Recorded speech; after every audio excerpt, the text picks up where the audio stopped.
আচ্ছা আমার ঠিক আছে। আচ্ছা আচ্ছা, এই আব্বা আম্মা আসতেছে। আবার তোমার আব্বা আম্মা আসতেছে? কয়েকদিন আগেই না ঘুরে গেল। হ্যাঁ, এটা ওদেরও বাসা, ওরা যে কোনো সময় চাইলে আসতে পারে। কোনো সমস্যা তোমার? না, আমার কোনো সমস্যা না, কিন্তু আমার থেকে কোনো আশা রাখবা না। তুমি জানো না ও আব্বা আম্মা কাজের বেটির রান্না খেতে পছন্দ করে না। তো তুমি কি চাচ্ছ তাদের জন্য আমি নিজে হাতে রান্না করি? হ্যাঁ, তুমি রান্না করবা। আমি পারবো না। তাহলে তুমি কি চাও, আমি কি অল টাইম বাইরে থেকে খাবার কিনে এনে ওদেরকে খাওয়াবো? সেটা তোমার সমস্যা, তুমি কি করবে আমি কিভাবে বলবো? হ্যাঁ, সব তো আমারই সমস্যা।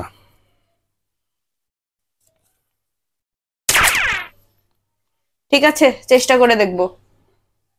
তাহলে এই কয়দিন একটু আমাকে কষ্ট করে ভয় পেয়ে চলবা। কি? মানে অভিনয় করবা, অভিনয় করতে পারবা না? না, আমি কোনো অভিনয় টভিনয় করতে পারবো না।